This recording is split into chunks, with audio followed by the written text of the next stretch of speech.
ประตูของทีมชาติลาวหุ่นเกิน 17 ปีที่ว่าสามารถยิงในการแข่งขันบาเตะชิงแชมป์อาเซียนประจำปี 2026 หุ่นยังเกิน 17 ปีอยู่ที่ประเทศอินโดนีเซียได้แล้วนะครับจะไปเบิ่งบทสรุปในรอบแบ่งกลุ่ม B เนาะแล้วก็ไปเบิ่งสถานการณ์ที่ว่าทีมชาติลาวอาจจะได้เจอภัยในเนาะเดี๋ยวไปเบิ่งนํกันเนาะไปเริ่มต้นกันที่ประตูทมิตของทีมชาติลาวเนาะก็ได้จากจังหวะนี้เป็นทางด้านโอดินลากบานขึ้นไปยิงจังหวะนี้ติดขาของผู้รักษาประตูของทีมชาติฟิลิปปินส์นะก็เป็นผู้นี้เนาะเบอร์11ซ้ำเข้าไปพุทธไตรจันทลังสีเบิ่งกันอีกครั้งหนึ่งยิงติดเข้ามาเข้าทางของพุทธไตรซ้ำเข้าไปก็ถือว่าเป็นประตูทมิตในทัวร์นาเมนต์นี้นะการยิงได้ในนัดที่2นะซึ่งมันนัดทมิตมันเสมอทางด้านทีมชาติเมียนมานะบ่สามารถยิงประตูได้นะจนนัดที่2สามารถปลดล็อกได้เนาะส่วนประตูที่2ก็ได้จากจังหวะนี้เป็นฟรีคิกนะอยู่เบื้องซ้ายเป็นอนุรักษ์สิงห์สว่างบวกขวาเป็นเบอร์9อนุสิทธิ์ประดิษฐ์ปั่นจังหวะนี้เข้าไปเสียบสามเหลี่ยมเข้าไปเลยเป็นประตูที่2ของทีมชาติลาวในทัวร์นาเมนต์นี้สุดยอดก็เลยเนาะอนุสิทธิ์ประดิษฐ์นะปั่นตรงนี้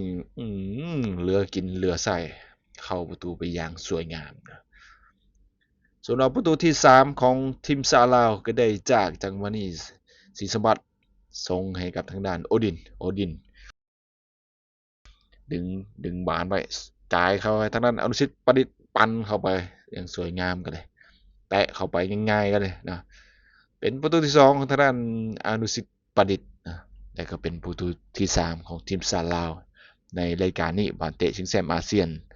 2026นะหุ่นยังเกิน17ปีกับเบิ่งกันอีกครั้งนึงเป็นทางด้านโอดินถือว่าดึงเกมได้ดีจ่ายขึ้นหน้าให้กับทางด้านอนุสิทธิ์ประดิษฐ์แต่หนีทางด้านผู้สาวประตูของทีมชาติฟิลิปปินส์ไปส่วนประตูที่4ของทีมชาติลาวได้จากจังหวะนี้เป็นจังหวะสุนมุนเนาะเป็นอนุสิทธิ์ประดิษฐ์ลากขึ้นไปพยายามนี้ลากเข้าในขัดแบ็กเข้ามาทางด้านพลผู้ไตให้กับทางด้านยิงเข้าไปให้กับเสือนะก็คือทางด้านอนุชานะยิงเข้าไปสุดยอดกันเลยประตูที่4ของทีมชาติลาวในรายการนี้ได้จากเบอร์14อนุชาสิริปัญญาเนาะนักเตะจากแขวงสารวันนะอนุสิทธิ์จากหลวงบางตบเข้าไปเนาะพุทธไตให้กับทางด้านอนุชาถวายเข้าไปเลยจังหวะนี้นะโอ้ยอมรับอนุสิทธิ์ง่ายไม่ดีเนาะแต่ก็พุทธไตใจกว้างนะถวายให้กับทางด้านอนุชาสัตว์เข้าไปนะแล้วก็มาต่อกันที่ประตูที่5ของทีมชาติลาวได้จากนัดที่ว่าเอาชนะทีมชาติไทยไป3-2นะก็เป็นจังหวะนี้เป็นอนุรักษ์สิงห์สว่างนักเตะจากแขวงสารวันปั่นเข้าไปตรงนี้เข้าไปเลยเนาะจากสโมสรสารวันยูไนเต็ดจากแขวงสารวันแท้ๆเลยเนาะปั่นงดงามเสียเหลือเกินเนาะสะใจตรงนี้เนาะเป็นประตูตีเสมอทีมชาติไทยไป1-1นะมาเบิ่งอีกครั้งหนึ่งกับปันจังหวะนี้บ่มีทิติก็เลยเนาะสุดยอดกันเลยอนุรักษ์สิงห์สว่างเดี๋ยวไปต่อกันที่ประตูที่6ของทีมชาติลาวก็ได้จากจังหวะนี้ศรีสมวัฒน์บัลเล่เข้าไปโอ้ประตูนี้สะใจเสียเหลือเกินนะศรีสมวัฒน์นะโอ้สุดยอดเป็นประตูสวยให้กับทีมชาติลาวตีเสมอเป็น2-2เนาะ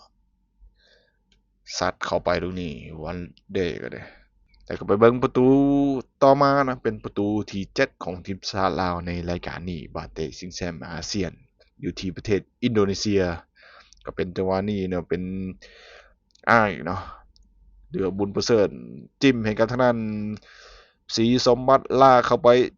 ยิงแซงหน้าเข้าไปเลยจังหวะนี้เป็นประตูใส่ให้กับทีมชาติลาวเนาะเอาชนะทีมชาติไทยไป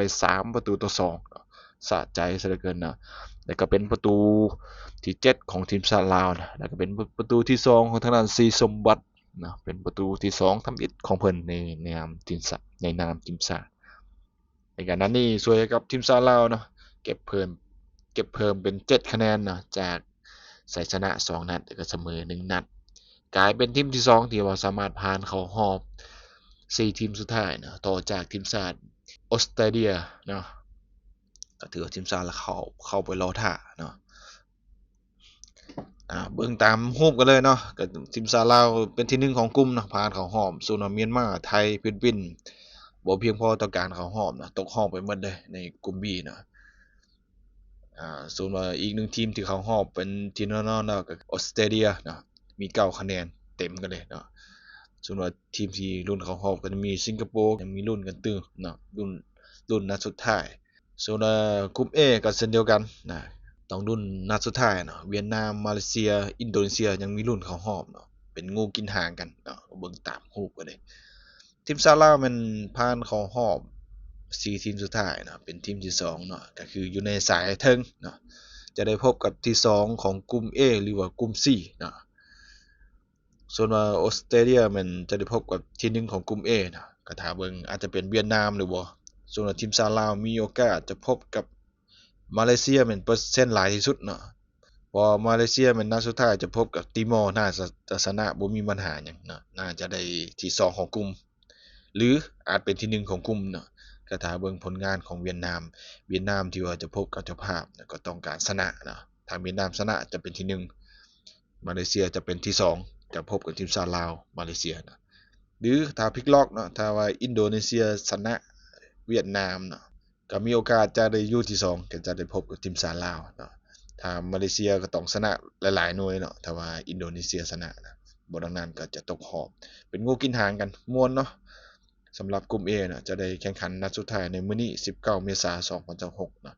แข่งขัน 19:30 นเนาะอินโดนีเซียพบเวียดนามส่วนมาเลเซียพบติมอร์เลสเตก็ถ้าเบิ่งผลงานอีกทีนึงอาจจะมีการสรุปไปเติมกันเลยกันขอขอบใจนะทางนั้นแฟนหวานลาวที่ติดตามกันโดยตลอดกันเลยนะแอดก็ได้ข่าวมาเนาะเมื่อวานนั้นเป็นข่าวดีเนาะทีมชาติลาวก็ได้รับการอัดฉีดมาโดยรวมแล้วเป็น